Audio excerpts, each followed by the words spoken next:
ஹரி ஓம். அனைவருக்கும் நமஸ்காரம். நாம் தற்போது பார்த்துக் கொண்டிருக்கின்ற வகுப்பு நைஷ்கர்மிய சித்தி. பகவான் சுரேஸ்வராச்சாரியார் எழுதிய ஒரு அருமையான பிரகரண கிரந்தத்தை பார்த்துக் கொண்டிருக்கின்றோம்.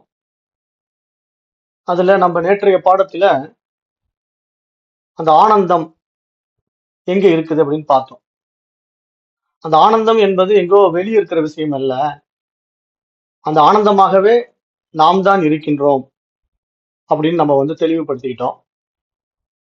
ஏன்னா மகா வாக்கியம் அதை ரொம்ப கிளியரா நமக்கு எடுத்து சொல்லி தத்துவம் அசி, நீ அதுவாகவே இருக்கின்றாய் என்று நமக்கு புரிய வைத்தது. இங்க ஆச்சாரியர் சுரேஸ்வராச்சாரியாரும் அந்த மகா வாக்கிய உபதேசத்தின் அடிப்படையில தான் நமக்கு இந்த பாடங்களை எல்லாம் விளக்கிக்கிட்டே வராரு. அப்போ நடைமுறையில நம்ம பார்க்கின்ற மனிதர்களிடத்தில ஒருவன் நான் மகிழ்ச்சியற்று இருக்கின்றேன், என்னிடத்துல மகிழ்ச்சியே இல்லைன்னு அப்படின்னு சொன்னான்னா அதற்கு காரணம் என்ன அப்படின்னா, அந்த மகிழ்ச்சியை பிரகாசிக்க முடியாத நிலையில் அவருடைய மனசு இருக்குது அப்படிங்கிறத நம்ம புரிஞ்சுக்கணும். ஏன்னா இங்க ஆனந்தம் என்பது மலர முடியாத அளவிற்கு அவனுடைய மனசு களங்கம் அடைஞ்சிருக்கு, கண்ட குப்பைகளால பிரச்சனைகளால சூழப்பட்டிருக்கு. அதனாலதான் அந்த மகிழ்ச்சி அவனிடத்துல மலரவில்லை. ஆனா உண்மையில் நம்ம தேடுவது மகிழ்ச்சியை தான் தேடுறோம். காரணம் என்ன? நம்ம இடத்துல இருக்கக்கூடிய பொருளை வெளியே தேடுறோம். அந்த மகிழ்ச்சிங்கிறது வெளியே கிடையாது, நம்ம இடத்திலே இருக்கு, நாம் அதுவாகத்தான் இருக்கிறோம். ஆனா நம்மால் அதை அறிந்து கொள்ள முடியாத ஒரு அவல நிலை நம்ம இடத்திலே உண்டாக்கப்பட்டிருக்கிறது. அதற்கு என்ன காரணம்னா இந்த மனசுதான். அதைத்தான் மகான்கள் மீண்டும் மீண்டும் சுட்டி காட்டிக் கொண்டே இருக்கிறார்கள். இப்ப பிரம்மத்துக்கு பெயர் இருக்குன்னு சொல்லும் போது சச்சித் ஆனந்தம் அப்படின்னு நம்ம சொன்னோம் இல்லையா? பொதுவா நாம ரூபங்களுக்கு அப்பாற்பட்டதாக அது இருந்தாலும் அதை நம்ம புரிந்து கொள்வதற்காக அதனுடைய நிலைப்பாட்டை நம்ம எப்படி புரிஞ்சுக்கணுமோ அதற்காக ஒரு நாமத்தை அதுக்கு சூட்டுறோம். அந்த அடிப்படையில சத்து அப்படிங்கிற ஒரு இருப்பை நம்ம தெரிந்து கொள்ள முடியாம இருக்கிறோம் அப்படின்னா அதற்கும் குறைபாடு நம்ம இடத்திலே தான் இருக்கு. சித்து என்ற அறிவு பிரகாசிக்க முடியாமல் இருக்கிறது அப்படின்னாலும் அதற்கான குறைபாடு நம்ம இடத்துல தான் இருக்கு. அதே மாதிரிதான் ஆனந்தமும் வெளிப்படாம இருக்குன்னாலும் அந்த குறைபாடு நம்ம இடத்துல தான் இருக்கு. காரணம் என்னன்னா இந்த சத்து சித்து ஆனந்தம் என்ற அந்த பூரண திருப்திய, அந்த இருப்பை, அந்த அறிவை, அந்த ஆனந்தத்தை வெளிப்படுத்த முடியாத நிலையில அந்த மனம் என்ற உபாதி இருந்து கொண்டிருக்கிறது அப்படிங்கறத நம்ம புரிந்து கொள்ள வேண்டும். அப்ப அந்த அடிப்படையில் தான் இங்க சொல்றாரு, நான் ஆனந்தமாக இருப்பதற்கு ஏற்றவாறு மனமானது பிரம்மானந்தத்தை வெளிப்படுத்துகின்ற வகையில் கருவியாக இல்லை என்று புரிந்து கொள்ள வேண்டும் அப்படிங்கிறார். ஏனென்றால் ஒருத்தன் தன்னால் ஆனந்தமாக இருக்க முடியலன்னு சொன்னான்னா அதற்கு காரணம் அவனுடைய மனசு அந்த பிரம்மானந்தத்தை வெளிப்படுத்த முடியாத நிலையில இல்லை என்பதை தெரிந்து கொள்ள வேண்டும். சஞ்சலமான மனதிலே, குழப்பமான மனதிலே பிரம்மானந்தம் வெளிப்படுவதில்லை அப்படிங்கிறதையும் புரிந்து கொள்ள வேண்டும். பொதுவாகவே மனம் எவ்வாறு இருந்தாலும் நான் என்றென்றும் ஆனந்த ஸ்வரூபமானவன் என்று நம்முடைய சொரூபத்தை, நம்முடைய நிலைப்பாட்டை நாம நிலைப்படுத்தி கொள்ள வேண்டும் என்று இங்க சொல்ல வர்றாரு. ஏன்னா நம்ம அந்த சச்சிதானந்தமா தான் நம்ம இருக்கிறோம். அந்த இருப்பாகவும் அந்த அறிவாகவும் அந்த ஆனந்தமாகவும் தான் நம்ம இருக்கிறோம். ஆனா அது தெரிய மாட்டேங்குது நமக்கு. காரணம் என்னன்னா அந்த சூரியனை கரு மேகங்கள் மறைப்பது போல அந்த அறிவை மனதின் களங்கங்கள் மறைக்கின்றது அப்படிங்கிறத இங்க மகான்கள் சுட்டி காட்டிக்கிட்டே இருக்காங்க.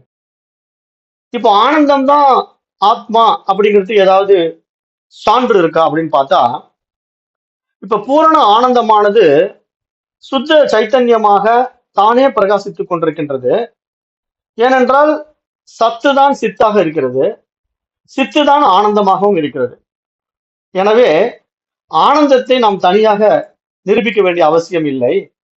எப்போதும் பிரகாசித்துக் கொண்டிருக்கும் சைத்தன்யம் தான் ஆனந்தம் இருப்பதற்கான அத்தாட்சி என்பதாக இங்கு சுட்டி காட்டுகிறார். ஏன்னா ஒரு கேள்வி எழுந்திருக்கும், ஆனந்தம் தான் ஆத்மாங்கிறதுக்கு என்னங்க உத்தரவாதம் அப்படின்னு கேட்டா, இங்க சத்து சித்து ஆனந்தம் என்பதுதான் ஆத்மா. அதை நம்ம பிரிச்சு பிரிச்சு பார்த்தாலும் ஒன்றாக பார்த்தாலும் அது மட்டும்தான் இருக்குது.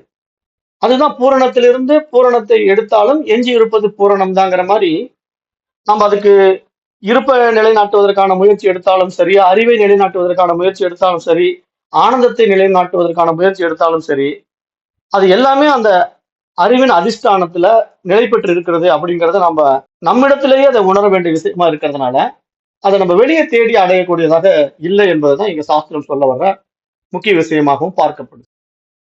இப்ப கட உபநிஷத்துல நசிகேதன் வந்து யமதர்மராஜன் இடத்துல கேட்கிறான், பிரம்மானந்தத்தை எப்படி நான் அடையாளம் தெரிந்து கொள்வது அப்படிங்கிற ஒரு கேள்வியை வந்து அவன் கேட்கிறான். யாரு? நசிகேதன் யமதர்மராஜன் இடத்துல.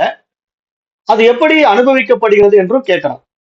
அந்த பிரம்மானந்தத்தை வந்து எப்படி நான் அனுபவமாக்குறது, அதை எப்படி நான் அடையாளம் தெரிந்து கொள்வது அப்படின்னு கேட்கும்போது யமதர்மராஜன் என்ன பதில் சொல்றாருன்னா, ஆனந்தமே ஆனந்தத்தை அனுபவிக்க முடியாது என்று தான் சொல்றாரு.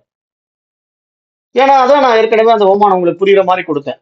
சர்க்கரையே சர்க்கரை சுவையை அனுபவமாக்க முடியாது அப்படிங்கிற ஒரு ஓமானம் சொன்னேன் இல்லையா? உப்பே உப்பின் சுவையை அனுபவமாக்க முடியாது. அந்த மாதிரி புரிஞ்சுக்கணும். அதனால ஆனந்தமே ஆனந்தத்தின் அனுபவத்தை அடைய முடியாது. அப்ப அதனால என்ன இங்க விஷயம் நம்ம புரிஞ்சுக்கணும்னா, அந்த ஆத்மா அந்த விஷயத்துலதான் இருக்குது. அந்த ஆனந்தமா தான் அது இருந்துட்டு இருக்கு. அது எப்பொழுதும் இருப்பு கொண்டிருக்கு. அது இருக்கிறேன் என்று சொல்லிக்கொண்டே இருக்கிறது. அது சத்துங்கிறதே பேர் என்ன? சத்து என்றால் இருப்பு, இருக்கிறேன். நான் இருக்கிறேன் இருக்கிறேன் என்று எது சொல்ல முடியும்? அந்த ஆத்மா தான் சொல்ல முடியும். அதனால அது எப்பொழுதும் இருந்து கொண்டிருக்கிறது. அது எல்லா காலங்களிலும் பிரகாசித்துக் கொண்டிருக்கிறது.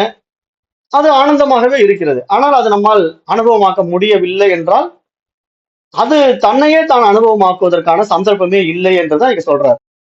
அப்ப அது எப்படி தன்னைத்தானே அனுபவமாக்க வேண்டும் என்று விரும்புதுன்னா, ஒரு உபாதியை உண்டாக்கி தான் அனுபவமாக்க முடியும்.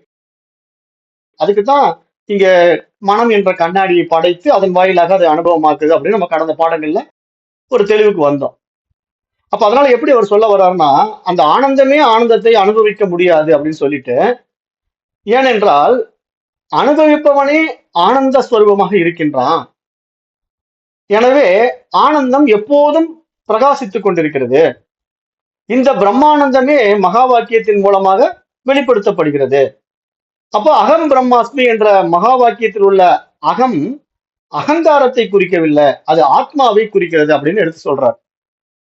அப்போ இந்த ஆத்மா எங்கும் வியாபித்திருக்கிறது, எப்போதும் இருக்கிறது, செயல் எதுவும் செய்யாமல் இருக்கின்றது. அப்போ ஆத்மாவை நேரிடையாக கற்பிக்கவும் முடியாமல் தான் இருக்கின்றது அப்படின்னு சொல்றாரு.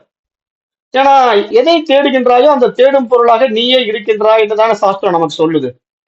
இப்ப நம்ம வந்து எதையோ ஒண்ணு வெளியே பிடிக்க பாக்குறோம், எதையோ ஒண்ணு வெளியே தேடி அடைய பாக்குறோம். அதற்காகத்தான் பல பயிற்சிகள் முயற்சிகள் எல்லாம் செய்யறோம். ஆனா வேத சாஸ்திரம் என்ன சொல்லுதுன்னா, நீ தேடும் பொருள் நீயாகவே இருக்கிறப்பா, அது தெரியாம நீ வெளியே தேடிக்கிட்டு இருக்கிற அப்படின்னு தான் நமக்கு சுட்டி காட்டிட்டே இருக்கு. அது ஏன் நமக்கு புரியலன்னா மனது தான் காரணம், மனசனுடைய கலங்கங்கள் தான் காரணம். ஏற்கனவே ஏற்றி வைத்துக் கொண்ட தவறான எண்ணங்களுடைய பதிவுகள் என்ன பண்ணுதுன்னா வாசனைகளாக வெளிப்பட்டுக்கிட்டே இருக்கு. அதனால விவகாரத்துல மனசு ஈடுபட்டு கொண்டே இருக்கிறது.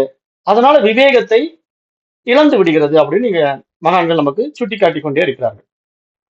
அப்போ மனதிற்குள் பிரதிபலிக்கின்ற ஆத்மாவை பற்றி முதலில் நாம் சொல்ல வேண்டும். இதை புரிந்து கொண்ட பிறகுதான் சீடன் வந்து ஆத்மாவை புரிந்து கொள்ளவே முடியும். அப்ப மனதில் பிரதிபலிக்கின்ற ஆத்மாதான் அனுபவிப்பவனாகவும் பார்ப்பவனாகவும் இருக்கின்றதுன்னு சொல்றார். அதுதான் நம்ம கடந்த பாடத்துல பார்த்தோம். திரிபுடியில எப்படி பார்த்தோம்? அந்த அறிவு தான் அறிபவனாகவும் அறியப்படும் பொருளாகவும் இருக்கு. அந்த பார்வை தான் பார்ப்பவனாகவும் பார்க்கப்படும் பொருளாகவும் இருக்கு. அந்த காட்சி தான் காண்பவனாகவும் காணப்படும் பொருளாக இருக்குன்ட்டு ஒவ்வொரு விஷயத்தையும் நம்ம தனித்தனியா எடுத்து பிரிச்சு உங்களுக்கு புரியுற மாதிரி அந்த திரிபுடி புத்தகத்துல கொடுக்கப்பட்டிருந்தது. அப்ப அதைத்தான் நம்ம இங்க புரிஞ்சுக்கணும். அந்த ஆத்மா தான் இங்க அனுபவிப்பவனாகவும் பார்ப்பவனாகவும் இருக்கிறது. ஆனால் எப்படி அது இருக்கிறது அந்த மாதிரி அப்படின்னு பார்க்கும்போது அது மனம் என்ற ஒரு கண்ணாடி என்ற உபாதியை பயன்படுத்தி தான் அதை பார்ப்பவனாகவும் அனுபவிப்பவனாகவும் இருக்கிறதுங்கிறத நம்ம புரிஞ்சுக்கணும். அப்ப குரு வந்து சீடரிடம் வந்து நீதான் ஆத்மா, அதுவே பார்ப்பவனாக இருக்கிறது, மற்ற அனைத்தும் அனாத்மா, அதாவது பார்க்கப்படும் பொருள் என்று உபதேசம் கொடுக்கிறார். அப்ப இதை நம்ம இங்க இதை இப்படிதான் புரிஞ்சுக்கணும். ஏன்னா இங்க பார்க்கப்படும் பொருள், பார்வை, பார்ப்பவன் அப்படிங்கிற விஷயத்த வந்து நம்ம ரொம்ப டீப்பா போய் ஆராய்ச்சி பண்ணி பார்க்கும்போது இப்ப அனாத்ம விஷயங்களா பாக்குறோம் இல்லையா? அனாத்ம விஷயங்கள்ல மனசை கூட நம்ம எடுத்துக்கிறோம். மனசை கூட எடுத்துக்கிட்டாலும் பார்க்கப்படும் பொருளாகவே அந்த படைத்த பொருளும் இருக்குது. அதை படைத்த பார்ப்பவனாகிய ஆத்மாவும் கூட எங்க இருக்குது? அந்த பார்ப்பவனிலேயோ பார்க்கப்படும் பொருளையோ இல்ல, அது சம்பந்தப்படாமல் தான் இருக்குது. அப்ப இங்க ஆத்மாவிற்கு வேறாக பார்ப்பவனாக இருந்தாலும் சரி, பார்க்கப்படும் பொருளாக இருந்தாலும் சரி, அது இங்க அனாத்மாவா தான் பார்க்கப்படுது அப்படின்ட்டு இங்க உபதேசிக்கிறார். அப்ப இந்த மாதிரி முதல் நிலையில ஆத்ம அனாத்ம விவேகம் அனுபவிப்பவன் அனுபவிக்கப்படுகின்ற பொருள் என்ற முறையில் தான் இங்கு போதிக்கப்படுகிறது என்று சொல்றார். அதாவது இந்த ஜகத்து, உடல், மனம், இந்த 3 விஷயங்கள் இருக்கு. அதான் முக்கோணம்னு பார்த்தோம். உலகம், இந்த உடல், மனம் என்ற 3 விஷயங்களும் மற்றும் அந்த மனதிலிருந்து வெளிப்படுகின்ற எண்ணங்கள் எல்லாமே அனாத்மா தான். ஆனால் நீயோ பார்ப்பவன் என்று உபதேசிக்கிறார். இதுதான் முதல் நிலை உபதேசம் என்பதாக பார்க்கப்படுகிறது. அப்போ நான் உண்மையிலே யார் என்றால் பார்ப்பவன் அப்படின்னு நம்ம புரிஞ்சுக்கும் போது, இப்ப இந்த பார்ப்பவன்கிறத நம்ம எப்படி பார்க்கணும் அப்படின்னு உண்மையா நம்ம ஆராய்ச்சி பண்ணி பார்த்தா, மனம்தான் பார்ப்பவனாகவும் இருக்குது. ஆனால் அந்த மனதிற்கும் அப்பாற்பட்ட பார்வை என்ற ஒரு அதிஷ்டானம் இருக்கு. அல்லது அறிபவனாக மனம்தான் இருக்குது.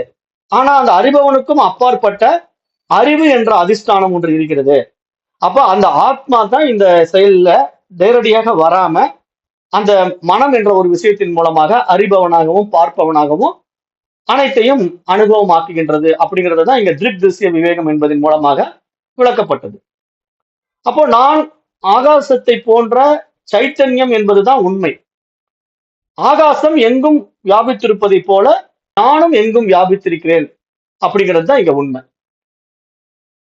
அப்ப இங்க உதாரணம் ஆகாசத்தை எடுத்துக்கிறாரு. ஆகாசம்ங்கிறது ஒரு வெட்ட வெளி, அது எங்கும் வியாபித்திருக்கு. அது மாதிரி இங்க ஆத்ம சைத்தன்யமும் எங்கும் வியாபித்திருக்கு. அது இங்க கொஞ்சம் இருக்குது, அங்க கொஞ்சம் இருக்குது, வெளியே இருக்குது, உள்ள இருக்குது அப்படின்னாலும் அதை பிரிக்க முடியாது. அந்த ஆத்மாவை பிரிச்சு பார்க்கவே முடியாது அப்படிங்கறத இங்க சொல்ல வர்ற விஷயம். அப்ப இயல்பாகவே நான் எப்படி இருக்கிறேன் அப்படின்னா அறிவு ஸ்வரூபமாக இருக்கிறேன். எல்லா படைப்புகளும் என்னிடத்திலே தான் இருக்கின்றன. மனமும் என்னால் தான் தோற்றுவிக்கப்படுகிறது. இது மிகவும் சூட்சமமானது. சைத்தன்யத்தின் உதவியால் மனம் எண்ணங்களை தோற்றுவிக்கின்ற சக்தியை உடையதாக இருக்கின்றது.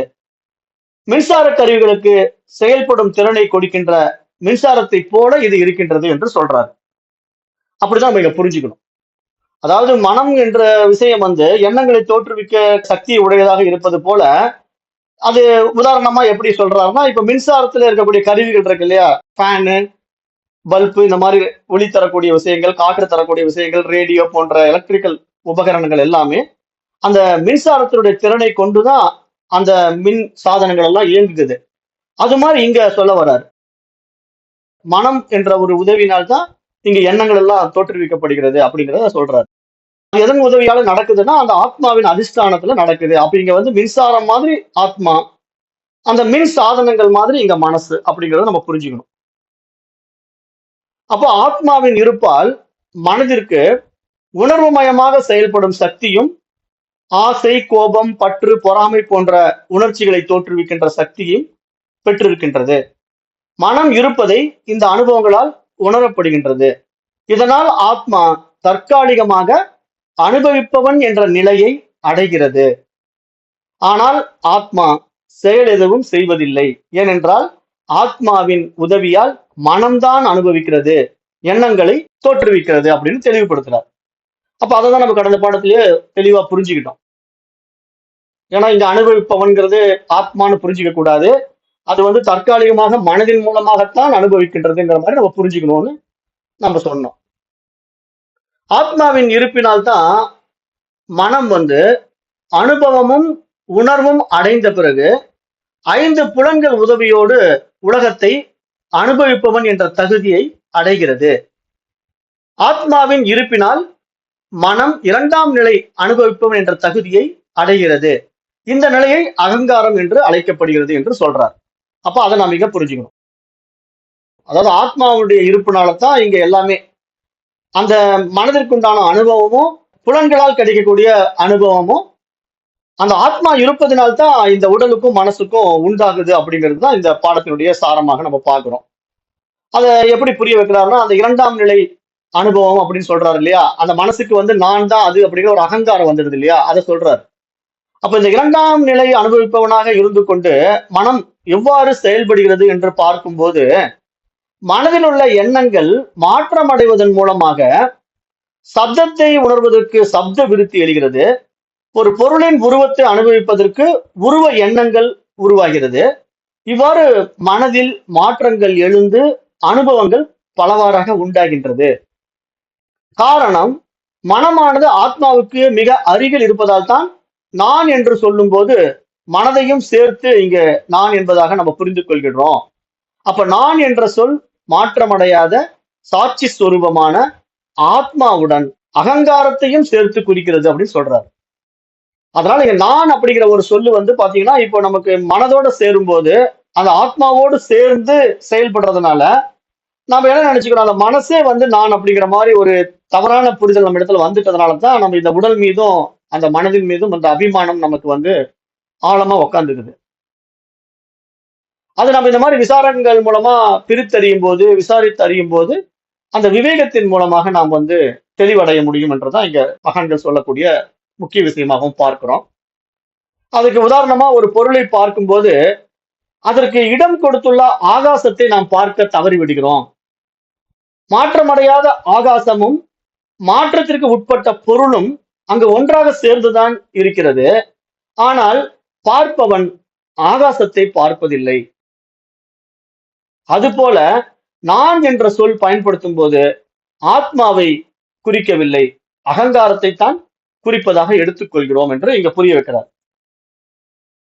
அதாவது ஒரு ஓமானத்துல சொல்றார். அதாவது நம்ம ஒரு பொருளை பார்க்கிறோம், டேபிள் மேல இருக்கக்கூடிய ஒரு செல்போனை பார்க்கிறோம், ஒரு பேனாவை பார்க்கிறோம். ஆனா அந்த பொருளை பார்க்கும்போது நம்ம என்ன நினைக்கிறோம்னா, அந்த பொருளுக்கு இடம் கொடுத்திருக்கிற ஆகாசத்தை நம்ம மறந்துடுறோம். இப்ப இந்த ஒட்டுமொத்த பூமியே வந்து ஆகாசத்துல தான் மிதக்கிட்டு இருக்கு. ஆனா நம்ம அந்த ஆகாசத்தை சட்டை பண்றதே கிடையாது. அது மாதிரி இங்க ஒவ்வொரு பொருளும், இந்த பூமியில இருக்கக்கூடிய ஒவ்வொரு பொருளுமே எங்க இருக்குது? ஆகாசத்துல தான் இருக்குது. இங்க இருக்கிற அத்தனை பொருளுக்கும் ஆகாசம் தான் இடம் கொடுத்திருக்கு. ஆனா நம்ம அந்த பொருளை தான் கவனிக்கிறோமே தவிர ஆகாசத்தை கவனிக்கிறது இல்ல. அது நம்ம சாதாரணமாவே ஒரு பொருட்டாவே எடுத்துக்கிறது இல்ல. ஆகாசத்தை ஒரு பொருட்டாவே நம்ம மதிக்கிறது கூட இல்ல. எப்படி இங்க சுட்டி காட்டுறாருன்னா, இத்தனை விஷயங்களுக்கும் இடம் கொடுத்திருக்கிற ஆகாசத்தை எப்படி நீங்க மதிக்காம தவற விடுறீங்களோ, அது மாதிரிதான் நான் அப்படிங்கிற சொல்லுக்கு உண்மையான அர்த்தம் வந்து ஆத்மாவுக்கு உரித்ததாக இருந்தாலும், நீங்க அந்த ஆத்மாவை மறந்து விட்டு நான் என்ற மனதினுடைய அகங்காரத்துக்கு முக்கியத்துவம் கொடுத்துட்டு இருக்கீங்க அப்படிங்கிற மாதிரி புரிய வைக்க வராது. அதைத்தான் இப்ப நம்ம இங்க புரிஞ்சுக்கணும். ஏன்னா நம்ம பண்ற தவறுகள் பூரா இப்படிதான். ஆத்மாவை வந்து நம்ம மறந்துட்டோம். ஆத்மாவை மறந்துட்டு மனதளவுல சிக்கிக்கிட்டு அந்த நான்ங்கிற அபிமானம் வந்து இந்த உடல் மீதும் மனதின் மீதும் இருக்கிறதுனால தான் அந்த ஆத்மா, அந்த அறிவு அறியப்பட முடியாமையே போயிடுச்சு. அதைதான் மகான்கள் வந்து நமக்கு மீண்டும் மீண்டும் சுட்டி காட்டுறாங்க. ஏன்னா இது வந்து இயல்பாவே நம்ம அப்படி பழகிட்டோம். அதனுடைய விஷயத்தை வந்து நம்ம ஆழ்ந்து விசாரம் பண்ணி சிந்தித்து பார்க்கும் போதுதான் அது நமக்கு புரிய வருங்கிறத இங்க சுட்டி காட்டி அதை நமக்கு புரிய வைக்க விரும்புறாங்க. அதை நம்ம இங்க நல்லா தெரிஞ்சுக்கணும். அப்ப இந்த இரண்டாம் நிலை நான் என்ற சொல் குறிக்கின்ற மனமானது முதல் நிலை நான் என்ற சொல் குறிக்கின்ற ஆத்மாவுக்கு போக்தா என்ற நிலையை ஏற்படுத்துகிறதுன்னு சொல்றாரு. அதனாலதான் இந்த நான், இந்த மனம் ஏற்படுத்தி கொண்ட நான் என்ன பண்ணுதுன்னா, அகங்கார நானா மாறி இதை நான் செய்கின்றேன் அப்படின்னு ஒரு விதமான ஈகோல வந்து சிக்குது பாத்தீங்களா? அப்போ அதனால அதுக்கு கர்த்தா போக்தா தகுதி வந்துடுது. இதை நான் செய்கின்றேன், நான் அனுபவிக்கின்றேன் அப்படிங்கிற மாதிரி ஒரு மனப்பான்மை வந்து இந்த மனதுக்கிட்ட வர்றத ஆத்மாவுக்கு வர்ற மாதிரி நினைச்சுக்கிட்டு ஆத்மாவே அதை அனுபவிக்குது, ஆத்மாவே அதை வந்து தன்னுடையதாக பார்க்குது அப்படிங்கிற மாதிரி ஒரு மனப்பான்மை நம்ம இடத்துல வந்து மாட்டிக்கிட்டு இருக்கு, சிக்கிக்கிட்டு இருக்குங்கிறத இங்க புரிய வைக்க விரும்புறார். அதற்கு வேறு சில உதாரணங்களும் சொல்ல விரும்புறார். எப்படின்னா, இப்ப ரயில்ல போய்கிட்டு இருக்கும்போது பாதையினுடைய இரு புறங்களிலும், ரயில் பாதையினுடைய இரு புறங்களிலும் மரங்கள் எல்லாம் அப்படியே பின்னோக்கி செல்வது போல நமக்கு பார்த்தா தெரியும். அந்த ரயில்ல போயிட்டு இருக்கும்போது நம்ம முன்னோக்கி போயிட்டு இருக்கிற ரயில்ல போனாலும் சரி, நம்ம பஸ்ல போனாலும் சரி, அந்த சாலையினுடைய இருபுறத்திலயும் மரங்கள் வந்து பின்னோக்கி போகும், நம்ம முன்னோக்கி போயிட்டு இருக்கிற மாதிரி ஒரு நிலை இருக்கும்.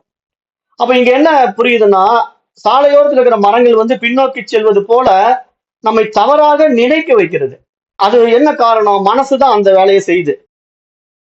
அதாவது உண்மையிலேயே மரங்கள் வந்து பின்னோக்கி எல்லாம் போறது இல்ல. அது இருக்கிற இடத்துல அப்படிதான் இருக்குது. நாம தான் முன்னோக்கி போய்கிட்டு இருக்கிறோம். ஆனா நாம முன்னோக்கி போறதுனால மரங்கள் பின்னோக்கி போவது போல நமக்கு தெரிவதற்கு காரணம், அதாவது மனம் வந்து நம்மளை ஏமாத்துது.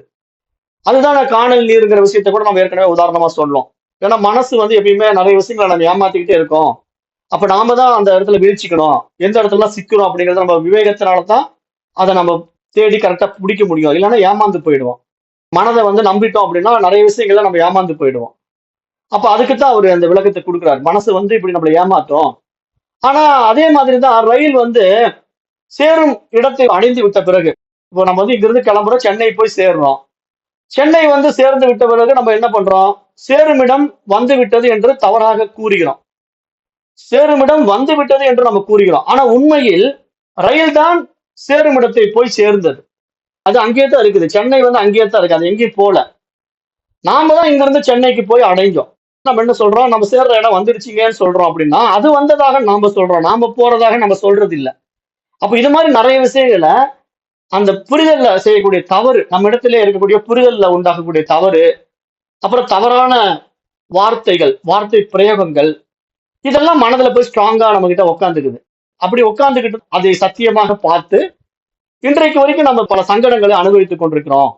அப்ப இதற்கெல்லாம் காரணம் வந்து நம்ம இடத்திலே ஏற்றி வைக்கப்பட்ட ஏராளமான தவறான புரிதல்கள், தவறான எண்ணங்கள் அப்படிங்கறது இங்க சுட்டி காட்டுறாரு. அப்போ உண்மையில் அவைகள் மனதில் தான் உருவெடுக்கின்றது. நான் எப்போதும் அடைந்திருக்கின்ற அந்த மோட்ச ஸ்வரூபமாகவே இருக்கின்றேன் என்பது புரிந்து கொள்ள வேண்டும் என்று சொல்றார்.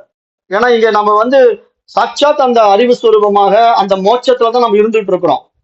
நம்ம எப்பொழுதுமே மோட்சத்துல தான் இருக்கிறோம். ஆனா அந்த மோட்சத்துல இருக்கிறோங்கிறது நமக்கு தெரியல.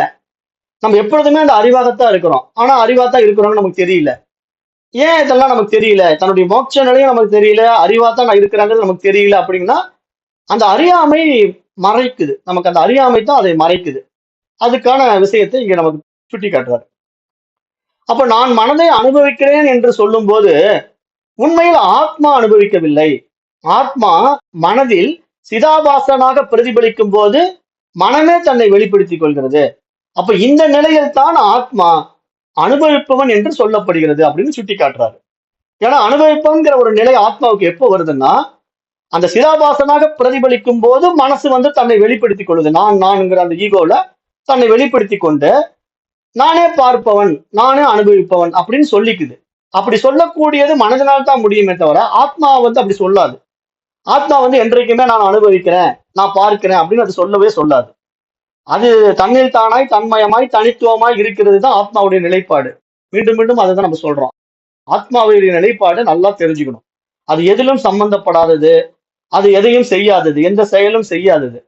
ஆனா இங்க இத்தனை நடக்கிற மாதிரி, அனுபவிக்கிற மாதிரி, செயல் செய்வது மாதிரி தெரிகிறது எல்லாம் மனதினால சிதாபாசன் மூலமாக பிரதிபலிக்கும் போது மனதில நடக்கிற ஒரு வெளிப்பாடு. அப்ப இந்த நிலையில் தான் ஆத்மா அனுபவிப்பவன் என்று அழைக்கப்படுகிறது, அல்லது பார்ப்பவன் என்று அழைக்கப்படுகிறது.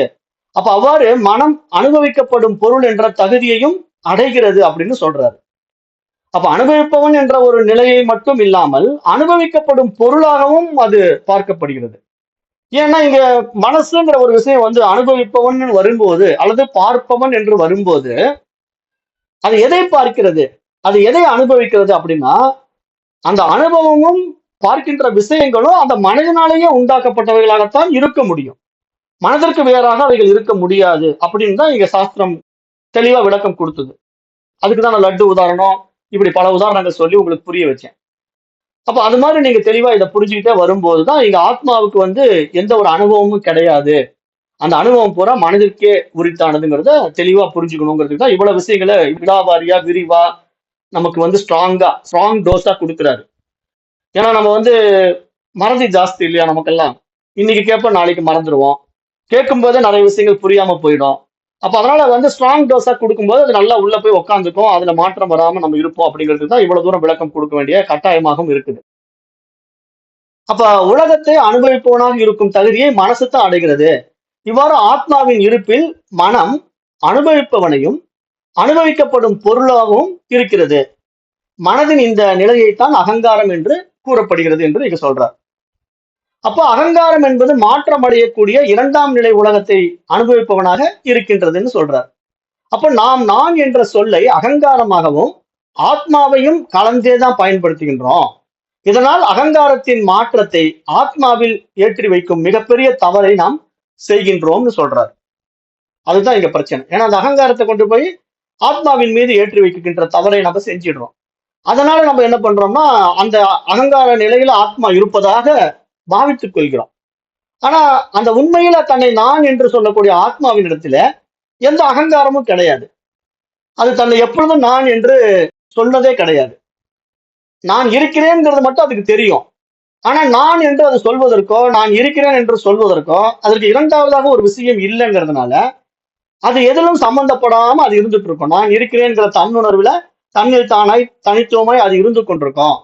ஆனா அதை நம்ம ஆத்மாவோட கொண்டு போய் சேர்த்துக்கிட்டு, அது மனதினுடைய சேஷ்டையை ஆத்மாவுடைய இடத்துல கொண்டு போய் வச்சுக்கிட்டு, தவறு தவறா நம்ம புரிந்து கொண்டிருக்கிறோம்ங்கிறத இங்க சுட்டி காட்டுறாரு. அப்ப இதனால அகங்காரத்தின் மாற்றத்தை ஆத்மாவில் ஏற்றி வைக்கும் மிகப்பெரிய தவறை செய்கின்றோம்.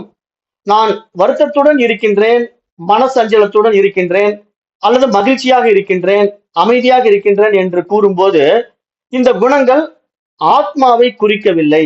ஏனென்றால் ஆத்மா எந்த குணங்களும் அற்றது, இரண்டற்றது, சாந்த ஸ்வரூபமானது என்றும் புரிந்து கொள்ள வேண்டும் என்று சொல்றார். அதனால இந்த குணங்கள் எல்லாம் மனதினால உண்டாகக்கூடியதாக இருக்குதே தவிர ஆத்மாவினுடையது கிடையாது அப்படிங்கறதை இங்க தெளிவுபடுத்துறார். ஏன்னா மனசு தானே இந்த அகங்காரத்தினால ஒவ்வொன்றையும் உண்டாக்கிக்குது. அப்ப இதெல்லாம் மனதிற்கே உரித்தானது, அது ஆத்மாவுக்கு சம்பந்தப்படவில்லைங்கிறத தெளிவுபடுத்துறாரு. அப்ப இந்த மாதிரி இருக்கிற குணங்கள், அதாவது நான் மகிழ்ச்சியாக இருக்கிறேன், அமைதியாக இருக்கிறேன், ஆனந்தமாக இருக்கிறேன் அப்படின்லாம் சொல்லுது இல்லையா, அவையெல்லாம் வந்து போகின்ற தன்மை உடையதுனால இவைகள் அகங்காரத்தை சார்ந்தவையாகத்தான் இருக்குதுன்னு சொல்றாரு. அதனால் இரண்டாம் நிலை நான் என்ற சொல் தியானம் செய்யலாம். தியானம் செய்வதால் அந்த நிலையில் மட்டும்தான் மனம் அமைதியாக இருக்கும். தியானத்தை விட்டு வெளியே வந்தவுடன் மீண்டும் பழைய வாசனைகளால் சஞ்சலத்துடனே இருக்கும். இவ்வாறு அடைகின்ற அமைதியை பாரமார்த்திக அமைதியாக எடுத்துக்கொள்ளக் கூடாது அப்படின்னு சொல்றாரு. அதுதான் இங்க மனசனுடைய சேஷ்டை அப்படிங்கிறத புரிய வைக்கிறார். அது நம்ம கடந்த பாடங்கள்ல தெளிவா தான் பார்த்திருக்கிறோம். அதாவது நம்ம இந்த பாடத்திட்டங்களை விரிவா பார்த்துட்டு வரும்போது, இப்ப மனசு ஒரு செயலை செய்யுது அப்படின்னா, இப்ப ஒரு தியானம் பண்ணுது அல்லது ஒரு பூஜை பண்ணுது அப்படின்னா, அதனுடைய சந்தோஷத்துக்கு அதனுடைய திருப்திக்காக அது செய்யுது. ஆனா அப்படி செய்கின்ற ஒரு செயல் விளைவுகள் அந்த மனதிற்கே உரித்தானதாக இருக்கிறதுனால அது ஆத்மாவிற்கு தேவையும் இல்லை. ஆத்மாவிற்கு ஒரு அமைதி தேவையா? தேவையே கிடையாது. அல்லது ஆத்மா நான் பூஜை பண்ணணும்னு எதிர்பார்க்குதா? அதுக்கு தேவையே கிடையாது. அது எந்த ஒரு எதிர்பார்ப்பும் இல்லாம அது இருக்கு. ஆனா இந்த மனசு தான் என்ன பண்ணுதுன்னா, தன்னை சந்தோஷப்படுத்துவதற்காக, தன்னை அமைதிப்படுத்துவதற்காக, தனக்கு என்னென்ன தேவை என்று விரும்புகிறதோ அதையெல்லாம் வெளிப்படுத்துவதற்காக சில புறக்காரியங்களை இழுத்து போட்டுக்குது இந்த மனசு. அப்படி இழுத்து போட்டுக்கிட்டு என்ன சொல்லுதுன்னா, தான் செய்கின்ற அந்த செயல் விளைவுகளை ஆத்மாவின் இடத்துல போய் ஏத்தி வச்சுக்கிட்டு அதுக்காக நான் செய்யறேன் அப்படிங்கிற மாதிரி ஒரு பில்டப் பண்ணிக்குது. ஏன்னா இது கடவுளுக்காக நான் செய்யறேன், பரமார்த்திக சத்தியத்துக்காக இதை செய்யறேன் அப்படிங்கிற மாதிரி சொல்லுது. அந்த மாதிரி மனதுக்கு வர்ற அமைதி, அந்த மாதிரி செய்யக்கூடிய செயல் விளைவுகள் எல்லாம் அந்த ஆத்மாவிற்கு சம்பந்தமே இல்லை. அதனால ஆத்மா எந்த ஒரு பொருட்டாவே எடுத்துக்கிறது இல்லை அப்படின்னு தான் இங்க நம்ம புரிஞ்சுக்கணும். அதுதான் நம்ம செய்யக்கூடிய அந்த வழிபாடு, பூஜைகள், தியானங்கள், ஜபதபங்கள், வேள்விகள், இப்படி என்ன வேணா செய்யலாம். அத்தனையும் ஆத்மாவிற்கு தேவையே கிடையாது. ஏன்னா அது அத்தனையும் ஆத்மா எதிர்பார்க்கறதும் கிடையாது. இது எல்லாம் நம்முடைய மன திருப்திக்காக, நம்முடைய மன சந்தோஷத்திற்காக, அதனுடைய பிரதிபலனை எதிர்பார்த்து கொண்டு எதையாவது ஒண்ணு செஞ்சுக்கிட்டு இருக்குது மனசு. அப்ப இதெல்லாம் மனதனுடைய சேஷ்டை நம்ம புரியும் போது இது மாதிரி தேவையற்ற செயல் விளைவுகள்ல போய் நம்ம கால விரயத்தை செய்ய வேண்டியது இல்லை. காரணம் என்ன, அப்படி செய்யறதுனால என்ன நடக்குது? அப்போதைக்கு ஒரு தற்காலிகமான அமைதி வருது. மனதுல நீங்க தியானம் பண்றதுனால ஒரு அமைதி இருக்கத்தான் செய்யுது. ஆனால் அந்த அமைதி நிரந்தரமான அமைதியா, பூரண திருப்தியா அப்படின்னு கேட்டா இல்லை இல்லையா? கோயிலுக்கு போகும்போது அந்த கோயில்ல வழிபாடு பண்ற வரைக்கும் மனசு ஒரு அமைதியா இருக்கு, சாந்தமா இருக்குது. ஆனா கோயில்ல இருந்து வீட்டுக்கு வந்த உடனே விவகாரத்துக்குள்ள வந்துடுதா இல்லையா? அப்ப இங்க எது சத்தியமா இருக்கணும்? எப்பொழுதுமே சாந்தமா இருக்கணும், எப்பொழுதுமே அமைதியா இருக்கணும், எப்பொழுதுமே திருப்தியா இருக்கணும். அது எப்போது சாத்தியமாகும்? அது மனமற்ற நிலையில் தான் சாத்தியமாகும். அப்ப மனமற்ற நிலைங்கிறது என்ன? மனமற்ற நிலைங்கிறது மனதினுடைய உயர் பரிமாண நிலையா பார்க்கப்படுது. அப்ப மனதினுடைய உயர் பரிமாண நிலை என்பது மனதினுடைய சரியான புரிதல். அதாவது இங்க உயர்வு தாழ்வு கிடையாது, நல்லது கெட்டது கிடையாது, எல்லாவற்றையும் சமமாக பார்க்கின்ற அந்த போக்கு, அந்த பாங்கு, மனப்பாங்கு அந்த ஆத்மாவின் இடத்துல நம்ம நிலை நிறுத்துகிறது. அதை தவிர வேற என்ன செஞ்சுட்டு இருந்தாலும் நம்ம அந்த நிலைப்பாட்டிலிருந்து விலகித்தான் இருக்கிறோம்ங்கிறத தெளிவாக இங்க நம்ம புரிந்து கொள்ள வேண்டும். ஏன்னா நிறைய பேர் என்ன தப்பு பண்றாங்கன்னா, தன்னை பக்தன் நினைச்சுக்கிறான், இன்னொருத்தனை அவன் பக்தன் கிடையாது அப்படின்னு நினைக்கிறான். இதுவே மனதினுடைய இருமைகள் தான். அதைதான் அஷ்டாவக்கிர கீதை சொல்லும். அவன் பக்தன்னா பக்தன், முக்தன்னா முக்தன். அவன் என்ன நினைக்கிறானோ அதுவாக மனசு மாறிக்கும், அவ்வளவுதான். அப்போ தன்னை பக்தன் என்று நினைத்தால் பக்தன், முக்தன் என்று நினைத்தால் முக்தன் அப்படின்னு நினைக்கிற மனசுக்கு எப்படியெல்லாம் நம்ம நினைக்க சொல்றோமோ அப்படியெல்லாம் நினைச்சுக்கோ. ஆனா உண்மை என்னன்னா, இங்க பக்தனும் கிடையாது, முக்தனும் கிடையாது. நடுநிலையாளனாக நிற்கிறான் பாத்தீங்களா, அதுதான் ஆத்மா. ஆத்மாவின் இடத்துல இருமைகளே கிடையாது. இங்க இது உயர்ந்தது, இது தாழ்ந்தது, இது சரியானது, இது தவறானதுங்கிற அந்த நிலைப்பாடு ஆத்மாவிடத்துல இல்லைங்கிறது தான் இங்க மகான்கள் சுட்டிக்காட்டி, அந்த ஆத்ம அனுபவம், அந்த ஆத்ம அனுபூதிங்கிறது ஏற்றத்தாழ்வுகள் இல்லாத நிலையில் அடையப்பட வேண்டிய விஷயமாக பார்க்கப்படுது. அதனாலதான் நம்ம இந்த பாடத்திட்டத்துல வரும்போது நம்ம நிறைய பேருக்கு என்ன சொல்றோம்னா, இந்த கடவுள் வழிபாட்டுல போய் சிக்கிக் கொள்ளக்கூடாது, ஜாதிகள்ல போய் சிக்கிக் கொள்ளக்கூடாது, மொழி பற்றுல போய் சிக்கிக் கொள்ளக்கூடாது. ஏன்னா இதெல்லாம் ஒரு அபிமானம். இந்த அபிமானம் தான் நம்மள என்ன பண்ணும்னா, ஒரு பர்டிகுலர் விஷயத்துல நம்மள சிக்க வச்சிடும். அதுல நான் ஒரு பெரிய பக்தன்கிற மாதிரி காட்டிக்கும். ஏதேனும் ஒரு தேவதையை எடுத்துட்டு உபாசனை பண்ணும்போது அந்த தேவதைக்கு உரித்தான பக்தன்கிற நிலையில மனசு இருக்கிற வரைக்கும் அது இருமைகள்லயே இருக்கும். அதுல இருந்து விடுபடாது.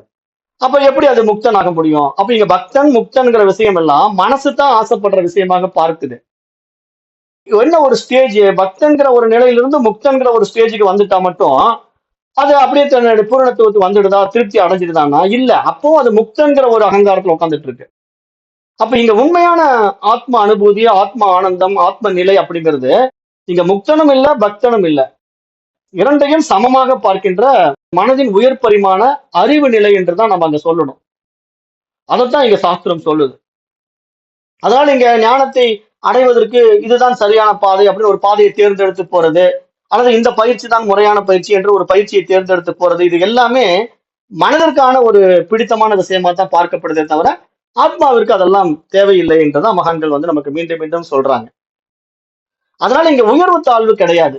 அதாவது நமக்கு உயர்வு தாழ்வு கிடையாதுங்கிறத நம்ம எப்படி நல்லா புரிஞ்சுக்கணும்னா, மேலோட்டமான விஷயங்கள்ல மட்டும் புரிஞ்சிக்க கூடாது. கீழ்த்தரமான விஷயங்கள்ல இருந்து நம்ம மேல்தரமான விஷயங்கள் வரைக்கும் சமமா பார்க்கணும். அதுக்குதான் உதாரணம் பெரியவங்க சொல்லும் போது என்ன பண்ணுவாங்கன்னா, ஒரு உண்மையான ஞானிக்கு தங்கமும் மண்ணும் ஒண்ணுதான். அந்த உண்மையான ஞானி இடத்துல போய் ஒரு தங்க காசுகளோ அல்லது தங்க கட்டியோ கொடுத்தாலும் அதை அவன் மண்ணு மாதிரி தான் பார்ப்பான். அதன் மேல அவன் பற்று வைக்க மாட்டான். ஏன்னா அவனுக்கு அதுல இது தங்கம், இது மண்ணு, மணல் அப்படிங்கிற அந்த பிரிவினை அவன் இடத்துல கிடையாது.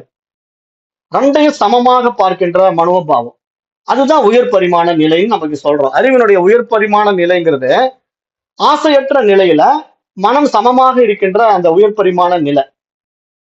அப்ப அந்த நிலையில பார்க்கும்போது இங்க தங்கத்தை பார்த்த உடனே வாயை பழக்கிறதும், மணலை பார்த்த உடனே சாதாரணமா மதிப்பீடு செய்வதும் இல்லாம ரெண்டையும் சமமாக பார்க்கின்றவன் தான் மிகப்பெரிய ஞானி, யோகி. அவன் தான் ஆத்மனிஷ்டனா இருக்கிறான், பிரம்மனிஷ்டனா இருக்கிறான்.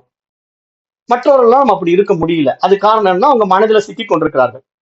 அதனாலதான் சத்ரபதி சிவாஜியினுடைய வாழ்க்கை வரலாற்றுல ஒரு கதை வரும். அவர் போய் தன்னுடைய குருநாதரை பார்ப்பாரு. அப்ப நிறைய பொண்ணும் பொருளும் எடுத்துட்டு கொண்டு போய் கொட்டுவார் அவர் முன்னாடி. ஆனா அந்த குரு அதை சீண்டவே மாட்டாரு. அதை மண்ணு மாதிரி பார்ப்பாரு. காரணம் என்ன, அவரை பொறுத்த வரைக்கும் அது பொருட்டே கிடையாது. தங்கம்ங்கிற ஆசையோ ஒரு பற்றோ அவர் இடத்துல இல்ல. இது வரலாற்றுல வரக்கூடிய ஒரு சம்பவம். பட் எதுக்காக இதெல்லாம் சொல்லப்படுதுன்னா, ஞானிகளுடைய பெருமையை சொல்லப்படுது. அவர்கள் அந்த பிரம்ம நிஷ்டர்களாக எப்படி வாழ்ந்தார்கள் அப்படிங்கறத சொல்லப்படுற விஷயமா பார்க்கிறோம். அப்ப அது மாதிரிதான் இங்க நம்ம ஆத்ம ஞான பாதையில வரும்போது நம்ம இடத்துல அந்த ஏற்றத்தாழ்வுகள் இருக்கக்கூடாது, உயர்வு தாழ்வு இருக்கக்கூடாது. அந்த அடிப்படையில தான் எல்லாமே நம்ம பார்க்கணும்.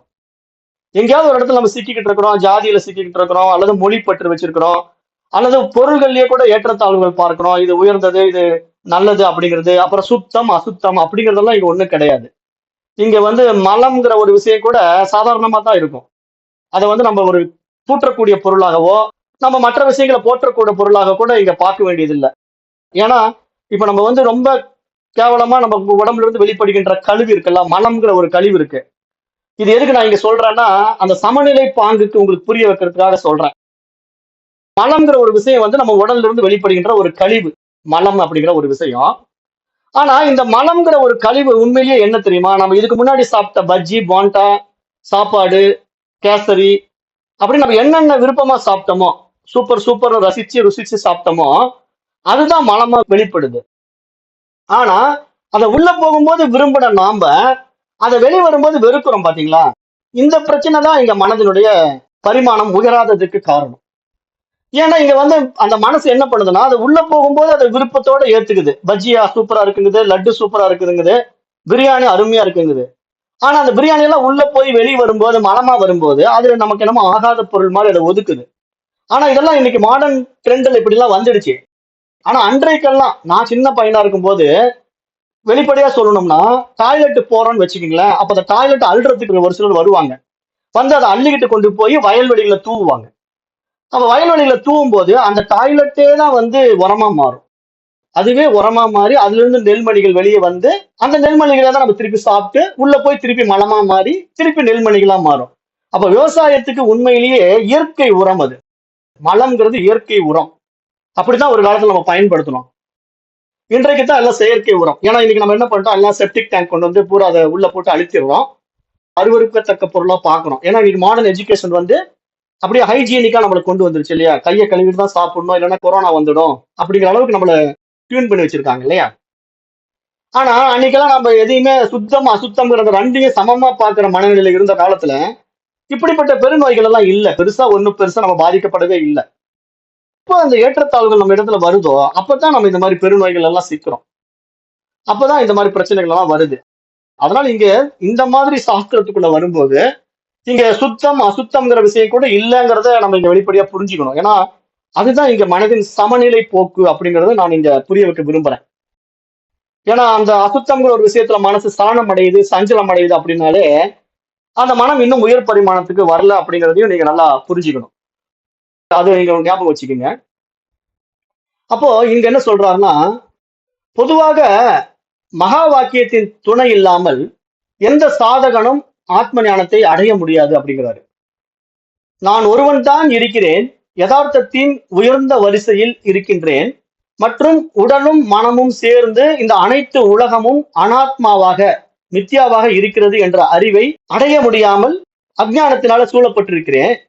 மேலும் இந்த சாட்சி ஏக்கத்துவம், சாட்சி பாரமார்த்திக சத்தியத்துவம், அனாத்மா மித்தியத்துவம் என்ற 3 முக்கியமான உண்மைகளை ஏற்றுக்கொள்ள முடியாத நிலைக்கு காரணம் நம்மிடத்திலே இருக்கின்ற அந்த மூல அவித்தியை தான் அப்படின்னு சுட்டி காட்டுறாரு. அதாவது பொதுவாகவே நமக்கு வந்து இந்த விஷயங்கள் எல்லாம் புரியாம போறதுக்கு காரணம் என்னன்னா, நமக்கு வந்து மூல அவித்தியைன்னு ஒரு விஷயம் இருக்கு. மூல அவித்தியைனா அஜ்ஞானம் அறியாமைங்கிற ஒரு விஷயம் பல பிறவிகளாகவே நம்ம இடத்துல அது இருந்து கொண்டே இருக்கிறது. அந்த மூல அவித்தியை வந்து எதுங்கிறத கண்டுபிடிச்சு அதை நீக்கும் போதுதான் நம்ம அந்த அறிவா பிரகாசிக்க முடியும். அப்ப இந்த மூல அவித்தியில வந்து 2 விஷயங்கள் இருக்கிறது அப்படின்னு சொல்லிட்டு, ஒன்று சாட்சியின் உண்மைத்தன்மையை மறைப்பது, அது வந்து ஆவரண சக்தி என்று சொல்லப்படுகின்றது. அப்புறம் அனாத்மாவை நோக்கி நம்முடைய கவனத்தை திசை திருப்புவது, இதை வந்து விக்ஷேப சக்தி என்று அழைக்கப்படுகிறது என்று 2 சக்திகளை பற்றி இங்க சுட்டி காட்டுறாரு. இதை வந்து வேதாந்த சாஸ்திரத்தில் நம்ம படிக்கும்போது ஆவரணம் விக்ஷேபம் அப்படிங்கிற 2 விஷயத்த படிப்போம். இப்ப ஆவரண சக்தி விக்ஷேப சக்தினா என்னன்னா, மறைக்கும் சக்தி தோன்றும் சக்தி அப்படின்னு 2 சக்தி இருக்கு. இது வந்து அந்த மூல அவித்தியாயிலிருந்து வெளிப்பட்டது. மூல அவித்தியிலிருந்து வெளிப்பட்ட அந்த இருமைகள் இது. இதைதான் சாஸ்திரம் வந்து அவித்தியை மூல அவித்தியை அப்படின்னு சொல்லுது. மூல அவித்தியை அப்படின்னா அதை வந்து அனிர்வச்சனீயம் அப்படின்னு சாஸ்திரம் சொல்லுது.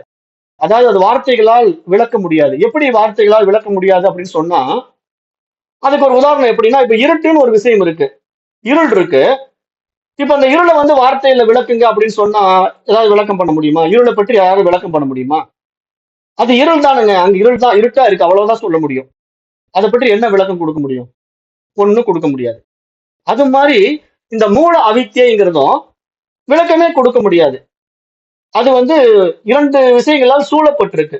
அதுதான் ஆவரணம் விக்ஷேபம் என்ற 2 சக்திகள். இப்ப இந்த ஆவரணம் விக்ஷேபம் என்ற சக்திகள் எப்படி இருக்குன்னா, தோன்றும் சக்தியாகவும் மறைக்கும் சக்தியாகவும் இருக்கு. அதனாலதான் நமக்கு என்ன பண்ணுதுன்னா, சில நேரங்கள்ல புத்தி பிரகாசிக்கக்கூடிய நிலையில இருக்கு, சில நேரங்கள்ல புத்தி மங்கி போற நிலையில இருக்கு. இந்த 2ம் மாறி மாறி நம்ம இடத்துல வருது. அப்ப இந்த நிலைப்பாட்டுல வந்து நம்ம இருமைகள் இருக்கிறோம் இல்லையா, அந்த இருமைகள் தான் நம்மை வந்து அந்த இறைவனை அனுபவமாக்குவதற்கு தடையாக இருக்கிறது அப்படிங்கறது இங்க மகான்கள் சுட்டி காட்டுறாங்க. அதைத்தான் நான் இப்ப கொஞ்ச நேரத்துக்கு முன்னாடி சொல்லும் போது, இங்க சுத்தம் அசுத்தம்ங்கிறது கூட இருமைகளான விஷயமா இருக்கிறதுனால அதுல சிக்காதீங்க அப்படின்னு நம்ம உங்களுக்கு சொல்றோம். அப்ப இந்த 2 சக்திகளில எது காரணம் எது காரியம் என்று கூற முடியாது. அதாவது அனாத்மாக்களால் ஆட்கொள்ளப்பட்டு இருப்பதனால சாட்சி மறைக்கப்படுகிறதா அல்லது சாட்சியை மறந்து விடுவதால் அனாத்மாக்கள் ஆட்கொள்ளப்படுகிறதா என்று கூற முடியாது அப்படின்னு சொல்றாரு. இதை பகவான் ஆதிசங்கரர் தன்னுடைய பஜகோவிந்தத்துல பாடும்போது இந்த கருத்தை ரொம்ப தெளிவா வெளிப்படுத்தியிருக்காரு. எப்படி வெளிப்படுத்தியிருக்காருன்னா, அந்த குழந்தை பருவம் நமக்கு விளையாட்டிலேயே போயிடுது. வாலிப பருவமாகிய இளமை பருவம் காதல்ல ஈடுபட்டு ஆண் பெண் அந்த ஈர்ப்புலயே போயிடுது. அதே மாதிரி அந்த நிலைப்பாட்டுல கற்றுக்கொள்ளக்கூடிய கல்வி போன்ற விஷயங்கள்லயும் காலம் வீணாக போய்விடுகிறது. மேலும் அந்த முதுமை பருவமானது என்ன பண்ணுதுன்னா, கவலைகளால் சூழப்பட்டு அந்த பருவமும் நம்ம வாழ்க்கையில பெரும்பாலும் வீணாவே போயிடுது. அப்ப மனிதன் எப்பொழுது பார்த்தாலும் பிறந்த குழந்தையிலிருந்து முதுமையில மரணம் அடைகிற வரைக்கும் ஏதேனும் ஒரு விசய சுகங்கள்ல சிக்கிக்கொண்டே தான் இருக்கிறானே தவிர அவன் முழு மனதுடன் கடவுளை நோக்கி முன்னேறுவதே கிடையாது அப்படின்னு பஜகோவிந்தத்துல பகவான் ஆதிசங்கரர் தன்னுடைய பாடல்கள்ல பாடி இருக்கிற கருத்தை இங்க எடுத்து ஒப்பிட்டு பார்க்க வேண்டியதாக இருக்கிறதுன்னு சொல்றார். ஏன்னா உண்மையும் அதுதானே. காரணம் என்னன்னா, நம்ம மனசு அப்படித்தான் இருக்குது. குழந்தை பருவத்துல பொம்மைகளை வச்சு விளையாடியே காலத்தை ஓட்டுவோம். கடவுளை பத்தி தெரிஞ்சுக்க மாட்டோம். அதே மாதிரி இளமை பருவம் வந்தாலும் அங்க இளமையினுடைய பருவ கோளாறுல அந்த பருவ ஈர்ப்புல மோகத்திலையும் இதுலயும் ஈடுபட்டு காலத்தை வீணாக்கி ஒரு இல்லற தர்மத்துக்குள்ள போய் குழந்தை குட்டிங்கன்னு அப்படியே போயிடும். அப்புறம் அந்த குழந்தை குட்டிகள்லாம் படிக்கணும், பெரியவங்க பண்ணணும் அப்படின்ற கடமைகளுக்குள்ள வந்துருவோம். அப்புறம் அந்த கடமைகளை செஞ்சியே காலத்தை ஓட்டுவோம். அப்புறம் நமக்கு அதுக்கு பின்னாடி குழந்தைகள்லாம் பெரியவாகி உத்தியோகத்துக்கு அவங்க நல்ல நிலைக்கு சம்பாதிக்கும் போது கூட நம்முடைய அகங்காரம் என்ன பண்ணும்னா, இன்னும் நம்ம எதையாவது செய்யணும் அப்படின்னு ரிட்டையர்மெண்ட் லைஃப்ல கூட அவங்களுக்கு ஏதோ சப்போர்ட் பண்ற மாதிரி மேலும் சில விஷயத்துல ஈடுபட்டு கொண்டுதான் இருக்கும். அதுல இருந்து விடுபடாது மனசு.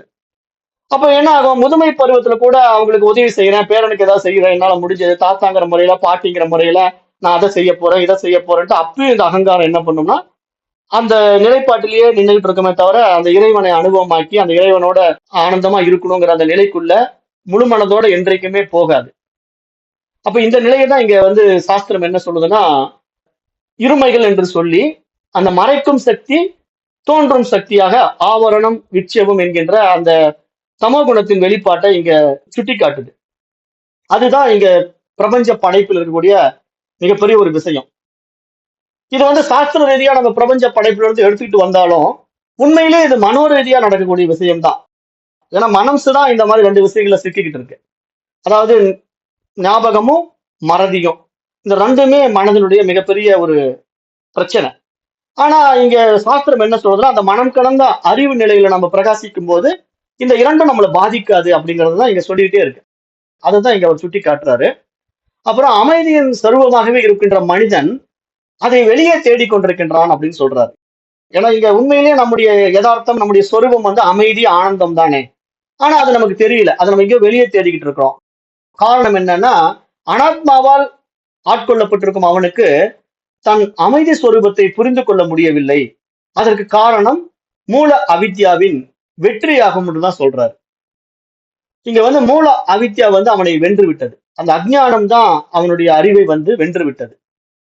காரணம் என்னன்னா, அது ரொம்ப ஸ்ட்ராங்கா மனசுல நின்றுகிட்டு அவனை தன்னை அறிந்து கொள்ள முடியாத அவல நிலையில உட்படுகிறது. அப்போ நாம் துயரத்தால் தவித்துக் கொண்டிருக்கும் போது இந்த மூல அவித்யா நம்மை பார்த்து சிரித்துக் கொண்டிருக்கிறது. நான் ஆனந்த ஸ்வரூபன் என்பதை மறந்து விட்டிருப்பதனால அதை எடுத்து சொல்லுவதற்காக ஒரு குரு இங்கு தேவைப்படுகிறார் என்று இங்க சுட்டி காட்டுறாரு. காரணம் என்னன்னா, நம்முடைய அஜ்ஞானம் இந்த மாதிரி மறைக்கப்பட்டு அந்த மூல அவித்தையில சிக்கிக்கொண்டு நம்ம சின்ன பின்னமாகி கொண்டிருக்கிறோம். அந்த இருமைகளால நம்ம சிக்கி கொண்டிருக்கிறோம். அப்ப அந்த இருமைகளை சுட்டி காட்டி நம்மை நல்ல நிலையில, நீ அந்த ஆனந்த ஸ்வரூபமாக தான் இருக்கிறாய், நீ அந்த அமைதி ஸ்வரூபமாகத்தான் இருக்கிறாய், நீ அந்த சச்சிதானந்தமாகத்தான் இருக்கிறாய் என்று சொல்லக்கூடிய தத்துவமசிங்கிற உபதேசத்தை கொடுத்த குருவினுடைய தொடர்பு இங்க தேவைப்படுது அப்படின்னு சொல்றாரு. அதற்கு வேதாந்த சாஸ்திரத்துல ஒரு கதையும் இருக்கு. அந்த கதை என்னன்னா, ஒரு 10 பேர் ஒரு ஆற்றை கடப்பதாக ஒரு கதை இருக்கும். இப்ப புதுசா வந்தவங்களுக்கு அது தெரியாது, பழைய வேதாந்த மாணவர்களுக்கு அந்த கதை தெரியும். இருந்தாலும் அதை ஞாபகப்படுத்துறேன். அதாவது ஒரு 10 பேர் என்ன பண்றாங்கன்னா, ஒரு நதியை கடந்து அந்த பக்கம் இருக்கிற ஊருக்கு போறாங்க. முழங்கால அளவுக்கு தான் அந்த நதியினுடைய நீர் போயிட்டு இருக்கிறதுனால அந்த தண்ணியில இறங்கி அப்படி நடக்கிறாங்க. நடந்து அந்த பக்கம் போகிற ஒரு சூழல்ல அந்த பக்கம் போன உடனே அந்த 10 பேரும் எண்ணி பார்க்கிறாங்க, எல்லாம் கரெக்டா வந்துட்டோமா அப்படின்ட்டு. அப்ப ஒருத்தன் எண்றான், 1 2 3 எண்ணும் போது 9 பேரை எண்ணிட்டு ஒருத்தரை காணோங்கிறான். ஏன்னா அவன் தன்னை எண்ணாம தன்னை விட்டு விட்டு மீதி 9 பேரை எண்ணிட்டு ஒருத்தனை காணோம்னு சொல்றான். அப்ப இன்னொருத்தன் என்ன பண்றான், அதே மாதிரி எண்றான். அவனும் அவனை விட்டு விட்டு அந்த 9 பேரை மட்டும் எண்றான். இந்த 10 பேரும் முட்டாள்கள் அப்படின்னு இங்க கதையில வரும். இந்த கதையில என்ன சொல்லுவாங்கன்னா, 10 முட்டாள்கள். இந்த 10 முட்டாள்களும் ஒருத்தனை விட்டுட்டு விட்டுட்டு எண்ணுவான், மீதி 9 பேரை மட்டும் எண்ணுவான், தன்னை விட்டுருவான். அந்த 10 பேருமே 10 பேரும் எண்ணுறாங்க, ஒருத்தன் மாத்தி மாத்தி எண்றான். ஆனா அவன் விட்டுடுறான். அப்ப அந்த பக்கத்துல ஒரு வழிபோக்கன் வரான், அந்த பக்கமா ஒருத்தன் வந்துட்டு இருக்கிறான். அவன் வந்து என்னப்பா பிரச்சனை அப்படின்னு கேக்குறான். இந்த மாதிரி நாங்க 10 பேர் இந்த ஆத்த கடந்து இந்த பக்கம் வந்தோம், ஒருத்தன் மிஸ் ஆயிட்டானுங்க, அவன் காணாம போயிட்டான்ட்டு அழுதுகிட்டு உட்கார்ந்து இருக்கிறத சொல்றாங்க. அப்போ இவன் வந்து எண்ணி பாக்குறான், 10 பேர் கரெக்டா இருக்கிறாங்க. எப்படி எண்ணுங்க பாக்கலாம் அப்படிங்கிறான். உடனே ஒருத்தன் எண்றான், 1 2 3 9 எண்ணிட்டு பாருங்க 9 பேர் தான் இருக்கிறாரு, காணோங்கிறான். அப்ப இவன் என்ன நினைக்கிறான், வழிபோக்கன், சரி இவன் தான் முட்டாள் போல் இருக்குன்ட்டு சரி நீ எண்ணுப்பான்ட்டு இன்னொருத்தர்கிட்ட சொல்றான். அவனும் எண்றான், அவனும் 9 பேரை எண்ணிட்டு 10வதா இவனை பார்க்காம அந்த 9 பேர் தான் இருக்கிறாங்கன்ட்டு அவனும் அழுகுறான். அப்ப இவனுக்கு புரிஞ்சு போச்சு இந்த வழிபோகனுக்கு, ஓ இவனுக்கு வந்து வடிகட்டுன முட்டாள்கள் போல் இருக்கு, அதனாலதான் இவனுங்களை விட்டுட்டு விட்டுட்டு 9 பேரை மட்டும் எண்ணிட்டு இருக்கிறாங்க அப்படின்ட்டு இந்த கதை வரும். இப்ப இந்த கதையினுடைய தாத்பரியம் என்ன அப்படின்னு நம்ம பார்த்தோம்னா, அதாவது அந்த 9 பேரை எண்ணக்கூடியவன் தன்னை மறந்து விடுறான் பாத்தீங்களா, தன்னை இழந்து விடுகிறான் பாத்தீங்களா, அது மாதிரி இங்க ஆத்மாவாகிய நான் என்னை இழந்து விட்டு எனக்கு வேறாக இருக்கின்ற அனாத்ம விஷயங்களில ஆர்வம் காட்டிக் கொண்டிருக்கிறோம் இல்லையா, அதை சொல்றதுதான் இங்க இந்த கதையினுடைய முக்கிய நோக்கம். இந்த 10 பேருடைய கதையினுடைய முக்கிய நோக்கம் என்ன அப்படின்னா, தன்னை வந்து தெரிஞ்சுக்கிறது இல்ல, மற்ற 9 பேரை என்றவன் 10வதா நான் ஒருத்தர் இருக்கிறேன்னு என்ன தெரிஞ்சுக்காதனால வரக்கூடிய குழப்பம் தான் அந்த 10 பேருடைய முட்டாள்தனமான வாழ்க்கை. அது மாதிரி இங்க சாஸ்திரம் வந்து ஒவ்வொரு மனிதனும் தன்னை தெரிந்து கொள்ளவில்லை, மற்றவற்றையெல்லாம் தெரிந்து கொண்டிருக்கிறான். தன்னை தெரிந்து கொள்ளாம மற்ற விசேஷ சுகங்களில் ஆர்வத்தை காட்டுறான், ஆனா தன்னை மட்டும் எவனும் தெரிந்து கொள்ள தயாரா இல்லை. அதுக்குத்தான் அந்த 10 பேருடைய கதையை வந்து வேதாந்த சாஸ்திரம் நமக்கு சுட்டி காட்டுது. அதைத்தான் இங்க அவர் சொல்றாரு. அந்த 10 பேர் முட்டாள்கள் போல இங்க குருவானவர் இந்த மாதிரி தன்னை தெரிந்து கொள்ள முடியாத மூடர்களுக்கு, மதியினர்களுக்கு சொல்றாரு, நீதான் அந்த ஆனந்த ஸ்வரூபமான பிரம்மம் என்று உபதேசிப்பதன் மூலமாக அந்த ஆத்ம ஞானத்தை அடைந்து கவலைகள் அனைத்தும் நீங்க பெற்ற தன் சொரூபமாகவே அவன் இருக்க முடியும் என்று இங்க சொல்றாரு. அப்ப அதைத்தான் நாம இங்கேயும் புரிஞ்சுக்கணும். ஏன்னா இங்க வந்து நம்ம பெரும்பாலும் நம்ம பண்ணக்கூடிய தவறு, நம்முடைய யதார்த்தத்தை, நம்முடைய சொரூபத்தை பார்க்காம, நம்முடைய சுயத்தை நம்ம தெரிஞ்சுக்காம மற்ற விசேஷ சுகங்களில் ஆர்வம் போய்கொண்டிருக்கிறது இல்லையா, அதுதான் இங்க நம்ம தெரிந்து கொள்ள முடியாமல் போவதற்கான தடையாக இருக்கிறது என்று இங்க பார்க்கப்படுது. அதுதான் இங்க சொல்றாரு. அப்ப 10வது மனிதனுடைய உதாரணத்தில 2 வகையான சிக்கல்கள் இருப்பதை நம்ம பார்க்க முடிகிறது. ஒன்று, 9 பேர்கள் மட்டும் எண்ணிக்கொண்டிருப்பது, ஒருவனை விட்டு விட்டு விட்டு அந்த 9 பேரை மட்டும் எண்ணிக்கொண்டிருப்பது. மற்றொன்று, 10வது மனிதனான தன்னை மறந்து விடுவது. அப்ப இந்த விஷயம் தான் இங்க ஆவரணம், விட்சேபம் என்ற 2 சக்திகளாகவும் பார்க்கப்படுது. ஏன்னா அந்த தோன்றும் சக்தியில 9 பேர் தெரியுறாங்க, 10வதா நான் இருப்பதை அவன் மறந்து விட்டான். அது மாதிரி இங்க நாம் ஒவ்வொருத்தரும் நான் ஆத்மா என்பதை மறந்து விட்டோம், அந்த ஆவரண சக்தி மறைத்து விட்டது நம்மை. ஆனால் தோன்றும் சக்தியான இந்த பிரபஞ்சம் நமக்கு வந்து பிரம்மாண்ட உலகத்தை காட்டி கொடுக்குது. அப்ப நம்ம என்ன பண்றோம், அந்த விட்சேப சக்தியில மயங்குறோம், ஆஹா ஓஹோங்கிறோம் அந்த உலகத்தை பார்த்து. அப்புறம் இந்த உலகத்தில் இருக்கிற விவகாரங்களுக்குள்ள ஈடுபட்டு கொண்டு சுக துக்கங்களை அனுபவித்துக் கொண்டிருக்கிறோம். ஆனா நான் தான் அந்த ஆத்மாங்கிறத நம்ம மறந்து விட்டோம். காரணம் என்ன, அந்த மறைக்கும் சக்தி நம்முடைய சொரூபத்தை மறைத்து விட்டது. அப்ப இதைதான் இங்க இவர் சுட்டி காட்டுறார், இந்த குரு சுட்டி காட்டி, அப்ப தன்னை மறந்து விடுகின்ற இந்த ஆவரண சக்தியினால தனக்கு வேறாக இருக்கின்ற இந்த உலகத்தை பார்க்கின்ற விஷயங்களை விட்சேப சக்தியாக பார்க்கும்போது இங்க ஆச்சாரியர்கள் இந்த 2 மாபெரும் சக்திகள் எப்படி அந்த சாதகனை நான் பிரம்மன் என்று உணர விடாமல் தடுத்து விடுகின்றதோ அதை இங்கு சுட்டி காட்டுகிறார் என்பதாக பார்க்கப்படுது. அப்போ பிரம்மத்தை உணராமல் இருப்பது நம்முடைய அமைதியை இழப்பதும், ஆனந்தத்தை இழப்பதும், பல்வேறு புற விஷயங்களில சிக்கி சின்ன பின்னமாகுவதும் நம்மிடத்திலே காணப்படுவதாக இருக்கிறது என்று இங்க சொல்ல வராங்க. அப்ப இதற்கு ஒரே வழி என்ன அப்படின்னா, மகா வாக்கிய விசாரம் மட்டும்தான் நம்மை உணர்வதற்கான, பிரம்மத்தை உணர்வதற்கான ஒரு மிகப்பெரிய சக்தி ஆகும் என்று இங்க சொல்றார். அதனால இங்க சுரேஸ்வராச்சாரியார் வந்து நமக்கு எடுத்து புரிய வைக்கக்கூடிய விஷயங்களை நம்ம பார்க்கும்போது அவர் அந்த மகா வாக்கிய உபதேசத்தை வந்து ரொம்ப ஆழமாக நமக்கு அறிவுறுத்தி அதை நீங்க சரியானபடி புரிந்து கொள்ளும் போதுதான் நீங்க அந்த அறிவா அந்த பிரம்மமாக பிரகாசிக்க முடியும் என்று மீண்டும் மீண்டும் வலியுறுத்துறார். மேலும் வந்து இந்த ஆத்மா வந்து பிரமாணம் அல்ல, இது எந்த அறிவையும் நமக்கு கொடுக்காது என்பதையும் நினைவு வைத்துக் கொள்ள வேண்டும் என்று சொல்றார். ஏன்னா இப்ப ஆத்மா வந்து வெளியே எதையும் நமக்கு டீச் பண்றது கிடையாது, அது வெளியிருந்து எதையும் தெரிந்து கொள்ள வேண்டிய அவசியம் ஆத்மாவுக்கு கிடையாது. ஆத்மா தன்னுடைய எக்ஸ்பீரியன்ஸை ஷேரும் பண்ணாது. தனக்கு எந்த எக்ஸ்பீரியன்ஸ் இல்ல அப்படின்னு சொல்லி எதையாவது கத்துக் கொடுங்க அப்படின்னு சொல்லிட்டு வெளியிருந்து லேர்னும் பண்ணாது. அது கற்றவும் கொள்ளாது, கற்றும் கொடுக்காது. அதுதான் அதனுடைய நிலைப்பாடு. ஆனா அந்த நிலையில நான் இருக்கிறேங்கும் போது என்னுடைய யதார்த்தம், என்னுடைய சொரூபம் இங்க வெளியிருந்து அடைவதற்கு ஒன்றும் இல்லை. வெளியே நம்ம எதையும் கொடுக்கறதுக்கும் ஒன்றும் இல்லை. அதாவது கொடுக்கல் வாங்கல்ங்கிற ரெண்டு விஷயத்துக்கும் இல்லாம நம்ம சமமா இருக்கிறது தான் இங்க ஆத்ம நிலை. அப்ப இங்க ஆத்ம சைத்தன்யமா அந்த ஆத்ம நிலைக்குள்ள போகும்போது நமக்கு அந்த சமநிலை உண்டாகி விடும் என்பதுதான் இங்க இவர்கள் சொல்ல வர்ற முக்கிய சாரமாகவும் பார்க்கப்படுது. அப்ப இதுல சிலர் கேட்கலாம், இப்ப நீங்க இந்த மகா வாக்கிய உபதேசத்தை கேட்டுதான் நீங்க ஆத்ம ஞானத்தை அடைய முடியும்னு நீங்க சொல்றீங்களே, அப்ப பகவான் புத்தர் என்ன இந்த மகா வாக்கிய உபதேசத்தை கேட்டுதான் ஞானத்தை அடைஞ்சாரா அப்படிங்கிற ஒரு சந்தேகம் நிறைய பேருக்கு வரலாம். ஏன்னா இப்ப நிறைய ஞானிகள் இந்த உலகத்துல வந்திருக்கிறாங்க இல்லையா. ஒவ்வொரு ஞானிகளும் ஒவ்வொரு அனுபவத்தை சமுதாயத்துல கொடுத்துருக்குறாங்க. இப்ப நிறைய ஞானிகள் நிறைய விஷயங்களை கொடுத்திருந்தாலும் இந்த புத்த மதம்ங்கிறது ஒரு பெரிய மதமா மாறி இருக்கு.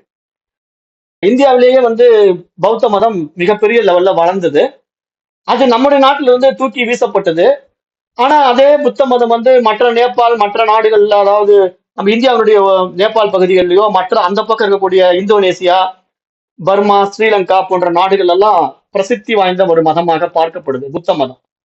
அப்ப ஏன் இந்த புத்த மதத்தை எடுத்து இங்க பேசுறாருன்னா, கௌதம புத்தர் என்று ஒரு மிகப்பெரிய சயின்டிஸ்ட், அதாவது அவர் ஒரு ஆராய்ச்சியாளர். அவர் தன்னை இந்த உலகத்துல இருந்து விடுவிச்சுக்கிட்டாரு. அதாவது மனைவி, குழந்தைகள் எல்லாம் விட்டுட்டு இளமை பருவத்திலேயே தன்னை தெரிந்து கொள்ள வேண்டும் என்ற ஒரு முயற்சியை மேற்கொண்டு நிறைய கஷ்ட நஷ்டங்கள் எல்லாம் பட்டிருக்காரு. பகவான் புத்தருடைய வாழ்க்கை வரலாறு எடுத்து படிச்சீங்கன்னா அவருடைய தேடுதல் ரொம்ப ஆழமானது. எதனால புத்தருக்கு இப்படி முக்கியத்துவம் கொடுக்கணும் அப்படிங்கிறது இது ஒரு முக்கிய விஷயம். ஏன்னா சாதாரணமா முயற்சி எடுத்தவனை நம்ம பேச மாட்டோம். ஆனா பகவான் புத்தர் தன்னுடைய வாழ்க்கையே அர்ப்பணிச்சார். தன்னை தெரிந்து கொள்வதற்காக அர்ப்பணம் செய்தார். அப்படி செய்யும் போது இந்த உடலை இழைச்சி ரொம்ப கஷ்டப்பட்டு சாப்பிட முடியாம எலும்பு தோலுமா மாறி, அப்புறம் இதெல்லாம் அடைய முடியாது அப்படின்னு திருப்பி ஒரு பெண் சாப்பாடு கொடுத்து அவர் உடம்பை திருப்பி தேத்தி, அப்படி இப்படியெல்லாம் அவரு தனக்கு எல்லா விஷயங்களையும் கடந்து போகும்போது ஒரு போதி மரத்தடியில ஞானம் பெற்றார் அப்படின்னு சாஸ்திரம் சொல்லும், அவருடைய புத்த மதம் சொல்லும். ஆனா அந்த போதி மரத்துல புத்தர் உட்காந்து ஞானம் அடைஞ்சிட்ட மாதிரி நாம போய் போதி மரத்தடியில உட்காந்தா ஞானம் வந்துருமானா அப்படிலாம் வராது. ஏன் அப்படின்னா புத்தர் ஏற்பட்ட அத்தனை முயற்சிகளுடைய விஷயமும் முடிவடைந்த இடம் அந்த போதி மரம். அதாவது போதி மரத்துல போய் அடியில உட்காரும் போது அவருக்கு ஒரு ஞானம் வந்தது அப்படின்றதுனால போதி மரத்தின் அடியில வந்துருச்சுன்னு சொல்ல முடியாது. அந்த போதி மரத்தடியில அவருக்கு அந்த ஞானோதயம் வருவதற்கான பல முயற்சிகள் அவர் அதுக்கு முன்னாடி செஞ்சிருக்காரு, பல ஆண்டுகள் செஞ்சிருக்காரு. அது அங்க முடிவடைந்தது. அதை வச்சு அந்த போதி மரம் தான் அவருக்கு ஞானம் கொடுத்ததுன்னு சொல்ல முடியாது. அதை நம்ம இங்க புரிஞ்சுக்கணும். அதனால புத்தருடைய பாயிண்ட் இங்க எடுத்து என்ன சொல்ல வர்றாருன்னா, இந்த புத்தர் மகா வாக்கியம் இல்லாமல் எப்படி ஞானத்தை அடைந்தார் அப்படின்னு கேட்கும்போது, அந்த புத்தரை அடைந்தது அத்வைத ஞானமா இல்லையா என்பது யாருக்கும் தெரியாது. ஏன்னா புத்தர் அந்த ஒருமித்த தன்மைக்குள்ள போனாரா அப்படிங்கிறது மற்றவர்களுக்கு தெரியாது, புத்தருக்கு மட்டும்தான் தெரியும். ஏன்னா அவரவர்கள் அடைந்த அனுபவம். ஆனா அவரை பின்பற்றியவர்கள் யாருமே, புத்தரை பின்பற்றியவர்கள் யாருமே அவர் அடைந்த நிலையை அடையவில்லை. அதுதான் இங்க சத்தியம். ஏன்னா இன்றைய வரைக்கும் நீங்க புத்த மதத்தை பாத்தீங்கன்னா, புத்த மதத்தில் இருக்கக்கூடிய அந்த பின்னாடி வந்தவங்க அவங்க எத்தனை பிரிவா இருக்கிறாங்க அப்படின்னு பாத்தீங்கன்னா, அவங்க 4 பிரிவுகளாக இருக்கிறார்கள். அந்த பிரிவுகளுக்கு சவ்வாராந்திகா, வைபாசிகா, யோகாச்சாரா, மாத்தியமிகா அப்படின்னு 4 பிரிவுகள் இருக்கு. புத்த மதத்துல வரக்கூடிய 4 பிரிவினர்கள். இந்த 4 பிரிவினர்களும் இன்றைக்கு வரைக்கும் யாருமே புத்தருடைய தன்மையை அடையவே இல்லை. இந்த புத்தர் தான் ஞானியானாரு, மற்ற யாரும் புத்தர் தன்மைக்கு வரவே கிடையாது. அப்ப அதனால புத்த மதம் ஃபெயிலியர் ஆனது காரணம் என்னன்னா, புத்தர் என்ன புரிஞ்சுக்கிட்டாரோ அதை புரிய வைப்பதற்கான வழிமுறையை புத்தர் வெளியே சரியானபடி கொடுக்கல. அதுதான் இங்க பிரச்சனை. ஏன்னா அவர் சூன்யம்ட்டு போயிட்டதுனால, அந்த சூன்யத்துல ஒன்றும் இல்லைங்கிற மாதிரி இவங்க எல்லாம் எடுத்துக்கிட்டதுனால இவர்களால் அந்த விஷயத்தை வெளிப்படுத்த முடியாம போய் சிக்கி இந்த புத்த மதம் இன்றைக்கு வரைக்கும் வெற்றி பெறவில்லை. ஆனா நம்முடைய சனாதன தர்மத்தில் வந்த ரிஷிகள் அதை வெளிப்படையாக எடுத்து சொல்றாங்க, இங்க சூன்யம் எல்லாம் கிடையாது, அது அறிவது அப்படின்னு சொல்லி அந்த அறிவினுடைய அனுபவத்தை ஒவ்வொருத்தரும் அடைய முடியும், ஏன்னா அது நீதான் அது அப்படின்னு சொல்லி நம்மை காட்டி கொடுக்கும் போது இந்த உண்மைத்தன்மையை நாம உள்ளபடி உணர்ந்து கொண்டா நாம் அதுவாகவே பிரகாசிக்க முடியும். அப்படி பிரகாசித்துக் கொண்டிருக்கின்ற ஏகப்பட்ட ஞானிகள் நம்முடைய சனாதன தர்மத்தில் இருக்கிறார்கள், இருந்து கொண்டிருக்கிறார்கள், இருந்தார்கள். எல்லாமே 3 காலங்களிலும் இருக்கிறார்கள். அப்போ இந்த மாதிரி ஒரு நிலைப்பாட்டை அடைந்த நம்முடைய தர்மம் இன்றைக்கு வரைக்கும் அழியாமல் இருக்கிறது. அதனாலதான் சனாதன தர்மம் என்றும் அழியாதது. ஆனா மற்ற மதங்கள் எல்லாம் ஒரு காலகட்டத்துல வந்தது, வந்த மாதிரியே போயும் விட்டது. அது ஸ்ட்ராங்கா எங்கேயும் நிக்கல. பெரும்பாலான இடங்கள்ல அந்த மதம், அந்த இனம் எல்லாம் அழிஞ்சு போச்சு. நிறைய இனங்கள் வந்து வந்து வந்து தடம் தெரியாம போயிடுச்சு. அப்புறம் இன்னும் சில இனங்கள் அழிவை நோக்கி போய்கொண்டிருக்கு. ஏன்னா இப்ப நாமளே பாக்குறோம் இல்லையா, நம்ம இஸ்லாமிய மதம், கிறிஸ்துவ மதம் எல்லாம் இப்ப என்ன நடந்துட்டு இருக்கு, சண்டையில ஈடுபட்டு இருக்கு. ரெண்டுமே இனப்படுகொலை பண்ணிட்டு இருக்கு இல்லையா. லெபனான்லயும் இஸ்ரேல்லயும் பாத்தீங்கன்னா கிறிஸ்துவர்களுக்கும் இஸ்லாமியர்களுக்கு உண்டான இனப்படுகொலை நடக்குது.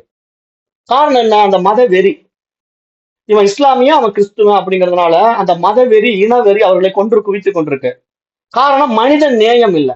மனித நேயம் இல்லை. ஏனென்றால் ஏன் மனித நேயம் இல்லைன்னா, அவன் மனிதத்தன்மையே இழந்து விட்டு மிருகத்தன்மைக்குள்ள போயிட்டான். ஆனா இங்க நம்முடைய சனாதன தர்மம் அந்த மனிதனையே புனிதனாக்கக்கூடிய தெய்வீக தன்மையை போதிக்குது. நீ அந்த பிரம்மம் என்று சொல்லுது, நீ அந்த அறிவு என்று சொல்லுது. உயர் பரிமாண நிலையில நம்மளை நிக்க வச்சு சந்தோஷப்படுத்தி பார்க்குது, அழகுபடுத்தி பார்க்குது. இங்க இங்க சராசரி மனிதன் முதல் மிகப்பெரிய ஆள் வரைக்கும் ஒன்றுதான். அதான் இங்க மலமும் சாப்பாடும் ஒண்ணுதான். வெளிப்படையா சொன்னா மலமும் சாப்பாடும் ஒண்ணுதான். அந்த காலத்துல மலம் தான் சாப்பாடா மாறிச்சு. நம்ம கழிவு கொண்டு போய் விவசாயத்துல போட்டாங்கன்னா அந்த கழிவு தான் உரமா மாறி நெல்மணிகளா வெளியே வரும். இன்றைக்கு தான் நம்ம கழிவு போடுறதுக்கு பதிலா முழுக்க முழுக்க நம்ம விவசாயத்துல இன்னைக்கு கெமிக்கல் உள்ள வந்துருச்சு. நம்முடைய பிரச்சனைகளை நம்ம நிறைய ஃபேஸ் பண்றோம். எதை சாப்பிட்டாலும் நமக்கு ஒத்துக்காம போயிடுது. ஆனா அன்றைக்கெல்லாம் அப்படி இல்ல. சாப்பிட்ட தெம்பா இருந்தாங்க, திடமா இருந்தாங்க. ஏன்னா அது அப்படியே ஒரு சுழற்சி தான். இந்த வட்டம்ங்கிற வாழ்க்கையை சரியா வாழ்ந்தாங்க. எங்கிருந்து தொடங்கியதோ அங்கேயே அது முடிவடையக்கூடிய நிலையில அது வயிற்றுக்குள்ள போய் வெளியே வந்து மீண்டும் வயிற்றுக்குள்ள போகக்கூடிய ஒரு சுழற்சி சரியா இருந்தது. இன்றைக்கு அப்படி இல்லை. அப்ப இதையெல்லாம் சொன்ன தர்மம் நம்முடைய சனாதன தர்மம். அதைத்தான் இங்க சாஸ்திரம் எடுத்து சொல்றது. இவர் எடுத்து சொல்றாரு, இந்த ஞானி எடுத்து சொல்றாரு, புரிய வைக்கிறார் நமக்கு. மற்ற மதங்கள் எதுவும் மகா வாக்கியத்தை போதிக்கவில்லை. மரத்தடியில் அமர்ந்து கொண்டு தவம் செய்து அடைவதல்ல இங்கு ஞானம். மகா வாக்கியத்தை விசாரம் செய்யாமல் அடைகின்ற எந்த ஞானமும் ஆத்ம ஞானம் அல்ல என்பதை இங்கு ஆச்சாரியார் அறிவுறுத்த வருகின்றார். இதுதான் இந்த பாடத்திட்டத்துல இந்த நைஷ்கர்மிய சித்தியில இருக்கக்கூடிய சுரேஸ்வராச்சாரியருடைய முக்கிய நோக்கமாகவும் நம்ம பார்க்கப்படுது. ஏன்னா இங்க சுரேஸ்வராச்சாரியரை பொறுத்த வரைக்கும் மகா வாக்கிய உபதேசத்தை எடுத்துதான் முக்கியத்துவம் கொடுத்து பேசிக்கிட்டே வராரு. அப்ப அதனால இங்க நம்ம இந்த மகா வாக்கிய உபதேசத்தின் மூலமாக நாம் நம்ம அறிந்து அந்த தூய அறிவாக பிரகாசிக்கக்கூடிய அந்த நிலையில் தான் நாம் எப்பொழுதும் இருக்கின்றோம். ஆனால் நம்ம அந்த அறிவாக இல்லாமல் மறைக்கப்படுவதற்கான அஞ்ஞானம் நம்மிடத்திலே இருமைகளால் மனம் சிக்கி கொண்டிருப்பதை சுட்டி காட்டுறாரு. அதுதான் இங்க ஆவரணம், விட்சேபம் என்ற 2 சக்திகள் அந்த ஆத்மாவை மறைக்கிறது, அந்த அறிவை மறைக்கின்றது. அப்ப அந்த 2 சக்திகளையும் நம்ம நீக்கி கொண்டு சமமான நிலையில் நாம் என்று மனதை நிலைநிறுத்த பழகுகிறோமோ அன்று நாம் அதுவாகவே இருக்கின்றோம் என்பதை அனுபவமாக்க முடியும் என்றுதான் இங்க இந்த சாஸ்திரம் சொல்ல வர்ற சாரமாகவும் பார்க்கப்படுது. அப்புறம் இன்றைய நேரம் கருதி இந்த வகுப்பை நான் இத்துடன் நிறைவு செய்கின்றேன். நாளை வகுப்புல இதனுடைய தொடர்ச்சியை மீண்டும் பார்க்கலாம். நன்றி. ஓம் தத்சத்.